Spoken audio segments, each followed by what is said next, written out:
Hello दोस्तों, मैं संजय कुमार। आज की जो हमारी वीडियो है वो है सॉलिड एंगल पर। दोस्तों, हमने अपनी लास्ट वाली वीडियो में समझाया था आपको एरिया वेक्टर के बारे में, बहुत अच्छे से वहाँ पर डिटेल से आपको समझाया था। उसी डिटेल के साथ आज हम सॉलिड एंगल को भी समझेंगे। दोस्तों, यदि आपने अभी तक लास्ट वाली वीडियो नहीं देखी है तो उस वीडियो को आई बटन पर जाके देख सकते हैं या फिर डिस्क्रिप्शन बॉक्स में आपको वीडियो का लिंक मिल जाएगा, वहाँ पर भी जाके आप देख सकते हैं। दोस्तों, यदि अभी तक आपने हमारे चैनल को सब्सक्राइब नहीं किया तो चैनल को सब्सक्राइब कर लें और सब्सक्राइब के पास में दिया होगा बेल आइकन, उसको भी प्रेस कर देना, जिससे कि हमारी जितनी भी वीडियो बनेंगी, जिस टॉपिक में यानी कि इंपॉर्टेंट टॉपिक बनेंगी, वो वीडियो आपसे मिस नहीं होंगी। दोस्तों, तो आइए समझते हैं इसको, सॉलिड एंगल को। दोस्तों, यदि हम कोई स्फेरिकल यानी कि कोई गोलीय सरफेस लें, एक स्फेरिकल पृष्ठ की अगर हम बात कर लें, तो इस स्फेरिकल पृष्ठ का कोई भी अगर हम एक अवयव खंड मान लें, इस प्रकार से कंपोनेंट मान लें, स्मॉल कंपोनेंट, कैसा हो ये स्मॉल कंपोनेंट मान लें, तो दोस्तों इस स्मॉल कंपोनेंट के द्वारा इस जो हमने ये एक स्फेरिकल सरफेस लिया है, तो इस स्फेरिकल सरफेस के सेंटर पर एक जो आंतरिक एंगल होता है, इसी को हम कहते हैं घन कोण।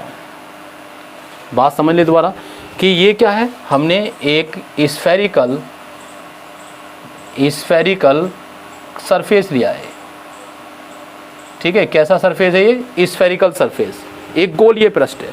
तो इस गोलीय पृष्ठ पर हमने एक स्मॉल, यहाँ पर क्या मान लिया, ये हमने मान लिया स्मॉल एलिमेंट। स्मॉल एलिमेंट का मतलब एक छोटा सूक्ष्म अवयव खंड, जिसका क्षेत्रफल कितना है, DA है। इसका क्षेत्रफल DA है। तो इस DA क्षेत्रफल के स्मॉल एलिमेंट से इसके सेंटर पर, किसके, स्फेरिकल सरफेस के सेंटर पर जो भी कोण आंतरिक होता है, यानी कि जो भी कोण यहाँ पर क्रिएट होगा दोस्तों, इसी एंगल को यानी कि इसी को हम कहेंगे, क्या कहेंगे, इसी को हम सॉलिड एंगल कहेंगे। यानी कि यही हमारा सॉलिड एंगल कहलाता है। इसको हम ओमेगा से रिप्रेजेंट करते हैं। यदि हम किसी सूक्ष्म अवयव खंड के द्वारा आंतरिक कर रहे हैं तो उसको हम डी ओमेगा कहेंगे। यदि पूरे संपूर्ण पृष्ठ के कारण हम एक इसके सेंटर पर कोण आंतरिक कर रहे हैं, कोण आंतरिक यानी का मतलब शो कर रहे हैं, तो उसको हम ओमेगा से रिप्रेजेंट करेंगे। तो इसका मतलब ये है कि हम सॉलिड एंगल को जो है किससे रिप्रेजेंट करते हैं दोस्तों, सॉलिड एंगल को ओमेगा से रिप्रेजेंट करते हैं, यानी कि इससे हम प्रदर्शित करते हैं। बात समझ आ रही है? नहीं, ठीक है, रिप्रेजेंट करते हैं। इसकी जो वैल्यू होती है यहाँ पर, अगर हम सॉलिड एंगल की बात करें, इसकी डेफिनेशन भी हम समझाएंगे आगे जाके। तो दोस्तों ये होता है D omega is equal to DA upon R² के बराबर। यानी कि जो भी हमारे पास एक स्मॉल एलिमेंट है, उस स्मॉल एलिमेंट और उसकी सेंटर से डिस्टेंस, यानी कि जो हमारे पास एक ये स्फेरिकल सरफेस है, इस स्फेरिकल सरफेस के सर्किल की जो रेडियस होती है, ठीक है नहीं, रेडियस कौन सी होगी हमारे पास, ये R, ये जो रेडियस है, इस रेडियस के स्क्वायर के रेशियो के इक्वल होती है। यानी कि जो हमारे पास एक स्मॉल एलिमेंट है उसके एरिया और इस स्फेरिकल सरफेस के सर्किल की रेडियस के स्क्वायर के रेशियो के इक्वल होता है। तो इन दोनों का जो रेशियो हो गया, ये हो गया हमारे पास, यानी कि इसको D omega is equal to DA upon R²। इसकी जो यूनिट होती है दोस्तों, वो यूनिट होती है स्टेरेडियन। क्या होती है इसकी यूनिट? स्टेरेडियन। स्टेरेडियन इसकी यूनिट होती है। ये हमें ध्यान रखनी है कि स्टेरेडियन क्या है, इसकी यूनिट है। अब इस स्थिति में हम इसको समझ सकते हैं यहाँ पर कि यदि हम ये कह दें कि जो R² की वैल्यू है, यानी कि यहाँ पर जो इसका क्षेत्रफल है, यानी कि DA एक हमारे पास स्मॉल एलिमेंट है, उसका एरिया कितना है, DA है, और यदि ये R² के इक्वल हो, तो इस कंडीशन में ओमेगा इज इक्वल टू, यानी कि जो हमारे पास सॉलिड एंगल होता है वो 1 हो जाता है। कितना हो जाता है दोस्तों? 1 स्टेरेडियन। 1 स्टेरेडियन के इक्वल हो जाता है। बात करते हैं 1 स्टेरेडियन की। तो दोस्तों 1 स्टेरेडियन हम किसको कहेंगे? यहाँ पर हम देख रहे हैं कि omega is equal to 1 steradian है, और ये 1 स्टेरेडियन कब है? जब ये DA is equal to R² के बराबर है। तो इसी प्रकार से हम यहाँ पर समझ सकते हैं दोस्तों कि 1 स्टेरेडियन वह सॉलिड एंगल होता है, 1 स्टेरेडियन वह सॉलिड एंगल होता है जो स्फेरिकल सरफेस ये हमारे पास स्फेरिकल सरफेस है और इस स्फेरिकल सरफेस की आर क्या है, रेडियस। तो ये रेडियस जो है इसका स्क्वायर किसके बराबर है, इस सूक्ष्म यानी कि जो सूक्ष्म अवयव खंड है यानी कि स्मॉल एलिमेंट है इसके क्षेत्रफल के बराबर है। तो इसका मतलब ये है कि 1 स्टेरेडियन वह सॉलिड एंगल है जो स्फेरिकल सरफेस के सर्किल की रेडियस के स्क्वायर के इक्वल, सर्किल की रेडियस के स्क्वायर के इक्वल डीए एरिया द्वारा स्फेरिकल सरफेस के सेंटर पर आंतरिक कोण होता है। ठीक है नी, तो जो ये आंतरिक कोण हो रहा है उसी को हम कह रहे हैं सॉलिड एंगल यानी कि 1 स्टेरेडियन। ये 1 स्टेरेडियन सॉलिड एंगल कहलाएगा। अब हम बात कर लेते हैं यहाँ पर इस पूरे संपूर्ण एरिया की। तो दोस्तों यहाँ पर जो हमारे पास सरफेस है यानी कि स्फेरिकल सरफेस है, स्फेरिकल सरफेस, तो दोस्तों इस स्फेरिकल सरफेस का टोटल एरिया कितना होगा, तो इस स्फेरिकल सरफेस का टोटल एरिया इक्वल टू होता है 4 पाई आर स्क्वायर। कितना होता है, 4 पाई आर स्क्वायर। अब देखो हमने ये सूक्ष्म अवयव खंड माना है डीए का, इसका क्षेत्रफल डीए माना है, तो इस संपूर्ण का क्षेत्रफल कितना होगा, ए होगा। तो दोस्तों इस प्रकार से हम यहाँ पर इस वाले फॉर्मूले में रखते हैं। तो हमारे पास जो फॉर्मूला था यहाँ पर ओमेगा इज इक्वल टू यानी कि इस पूरे संपूर्ण क्षेत्रफल की मैंने बात की, सूक्ष्म अवयव खंड के द्वारा आंतरिक कोण डी ओमेगा और संपूर्ण के द्वारा ओमेगा की मैंने बात की यहाँ पर। ठीक है, तो इसलिए ओमेगा इक्वल टू हम कह सकते हैं 4 यानी कि यहाँ पर पहले लिख सकते हैं ए अपॉन आर स्क्वायर, और ए का मान किसके बराबर है, area equal to 4 pi r square. तो 4 pi r square upon are square से आर स्क्वायर कैंसिल, तो हमने देखा कि 4 पाई स्टेरेडियन के इक्वल टू होगा, स्टेरेडियन। ये बात समझ लें। ठीक है, तो हमने क्या देखा यहाँ पर कि जब हम बात कर रहे हैं इस पूरे संपूर्ण पृष्ठ के कारण सेंटर पर आंतरिक कोण जो है वो होगा omega equal to 4 pi steradian होता है दोस्तों। अब इसको हम अलग तरीके से समझते हैं। क्या करेंगे इसके लिए, हमने क्या करा, एक जो ये स्फेयर है यानी कि हमारे पास एक स्फेरिकल सरफेस है, इस स्फेरिकल सरफेस का एक हमने कोई सूक्ष्म एलिमेंट मान लिया ये, ठीक है, जिसका क्षेत्रफल कितना है, डी ए है। अब दोस्तों इसका हमने कोई सेंटर मान लिया यहाँ पर, ये मान लिया इस वाले स्फेरिकल सरफेस का सेंटर है ओ। अब इस सेंटर पर इस प्रकार से एंगल क्रिएट होगा, ठीक है, इस प्रकार से क्रिएट होगा। हमने मान लिया कि जो हमारे पास स्मॉल एलिमेंट है ये वाला, ये इस सेंटर ओ से आर वेक्टर पोजीशन पर स्थित है, यानी कि इसकी जो पोजीशन है इस वाले सूक्ष्म अवयव खंड की इस सेंटर ओ से कितनी, आर वेक्टर है।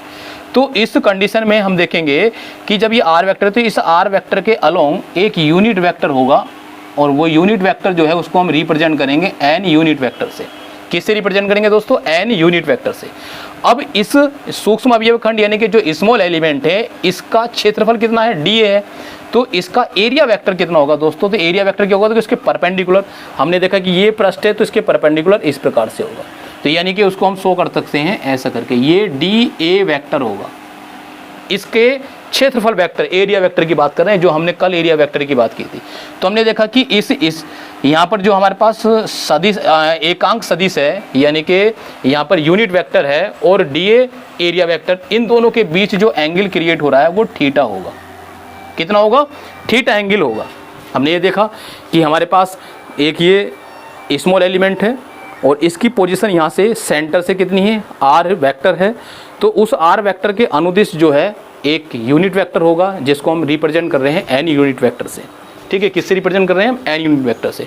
अब इस सरफेस के परपेंडिकुलर इसका एरिया वेक्टर होगा, तो परपेंडिकुलर एरिया वेक्टर देखो ये इस प्रकार से सरफेस है तो इसके परपेंडिकुलर ये क्या हो गया, area vector D A vector. तो डी ए वेक्टर और यूनिट वेक्टर एन के बीच एंगल क्रिएट हो जाएगा यहाँ पर थीटा, और जब ये क्रिएट हो जाएगा तो इस कंडीशन में हम देखो यहाँ पर क्या करें कि अब हम ये देखते हैं कि यहाँ से इसको सेंटर मानते हुए, यानी कि जो हमारे पास ये एक स्फेरिकल सरफेस था उसका सेंटर ये ओ है, इसको सेंटर मानते हुए प्रकार लें, और प्रकार में इस प्रकार से पेंसिल को लें और पेंसिल को लेके एक चाप लगा दें। तो चाप देखो किस प्रकार से होगा, यहाँ से ये चाप इस प्रकार से लगेगा, जो इसको देखो ये वाली रेडियस मानेंगे, पोजीशन यहाँ से लेके यहाँ तक आर, तो यहाँ से होता हुआ ये ऐसा करके, बात समझ रहे हो नहीं, कि इस प्रकार से एक चाप लगा दें। तो चाप लगाएंगे तो उस कंडीशन में हम देखेंगे दोस्तों यहाँ पर एक एलिमेंट, स्मॉल एलिमेंट क्रिएट हो जाएगा, और जो स्मॉल एलिमेंट होगा वो कुछ इस प्रकार से होगा। यहाँ पर देखो, ध्यान से देख लेना, जो स्मॉल एलिमेंट होगा वो कैसा होगा, देखो कुछ इस प्रकार से होगा, इस प्रकार से दिखाई दे रहा है आपको, ये वाला स्मॉल एलिमेंट होगा ये वाला। अब हम देखेंगे कि यदि हम इसको यहाँ से इस पॉइंट को मिला दें, ये वाला पॉइंट ऐसा करके हम सीधी लाइन खींच दें और इसी प्रकार से ये ऐसा करके सीधी खींचें ये, तो इन दोनों के बीच में भी एक एंगल क्रिएट हो रहा है जो थीटा होगा। और ये जो थीटा एंगल है ठीक इतना ही होगा जितना कि ये वाला थीटा है एन यूनिट वेक्टर और डी ए वेक्टर के बराबर है, ठीक इसी के बराबर होगा। यानी कि दोनों के दोनों एंगल कैसे होंगे, बराबर होंगे। तो इस स्थिति में ये वाला जो हमारा चाप है इसकी जो पोजीशन होगी इसको हम रिप्रेजेंट करेंगे दोस्तों, इसको यानी कि यहाँ पर ये वाला पास जो सेंटर पे हमने देखा आर पोजीशन पर ऐसा करके चाप काटा, तो इसकी पोजीशन होगी, इसे हम कहेंगे डी ए कोस थीटा। ये क्या होगा, ये इस वाले सूक्ष्म एलिमेंट के एरिया का प्रक्षेप्य होगा। प्रक्षेप्य मतलब प्रोजेक्टाइल होगा। ये इस वाले एरिया वाले सूक्ष्म अवयव खंड यानी कि स्मॉल एलिमेंट का प्रोजेक्टाइल होगा। और ये प्रोजेक्टाइल कितना होगा, डी ए कोस थीटा होगा।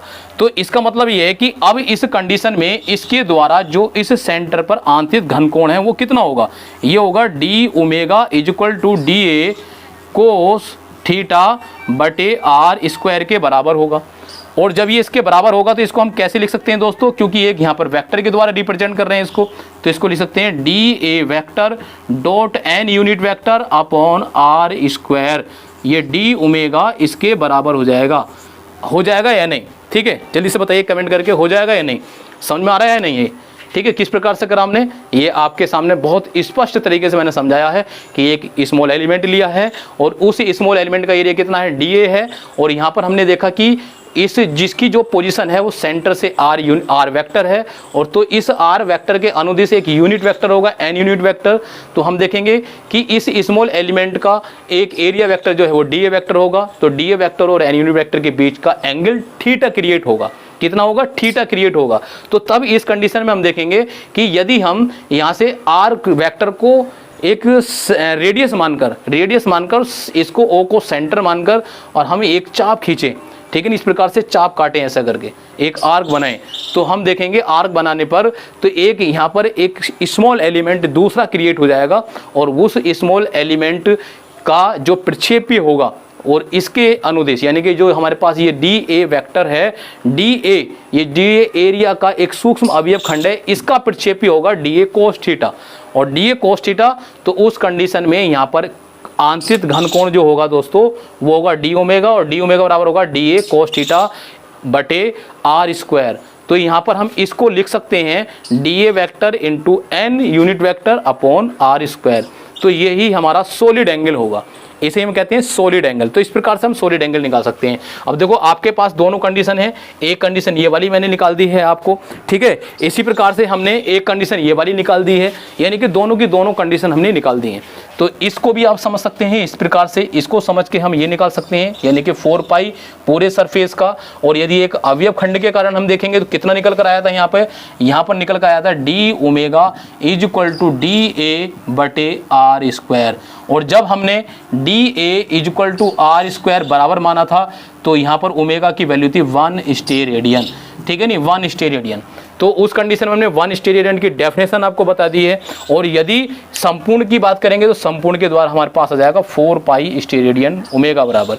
और यदि हम इस प्रकार से क्रिएट करें, किसी का प्रक्षेप्य देखें, अगर एक सूक्ष्म अवयव खंड यानी कि स्मॉल एलिमेंट का एक प्रक्षेप्य प्रोजेक्टाइल देखें, तो उस प्रोजेक्टाइल के अलोंग जो हमारे पास एक यहाँ पर सॉलिड एंगल होगा, वो solid angle is equal to d omega is equal to होगा D A cos theta upon are square, अर्थात d omega is equal to D A vector dot N unit vector बटे are square. तो I hope दोस्तों ये video आपको पसंद आई होगी, ये टॉपिक क्लियर हो गया होगा, समझ में आ गया होगा। यदि आप को समझ में आ गया है तो कमेंट करके ज़रूर बताएं, और वीडियो पसंद आई हो तो वीडियो को लाइक ज़रूर करना और ज़्यादा से ज़्यादा शेयर करना दोस्तों। तो हम मिलते हैं अपनी नेक्स्ट वीडियो में, तब तक के लिए गुड बाय।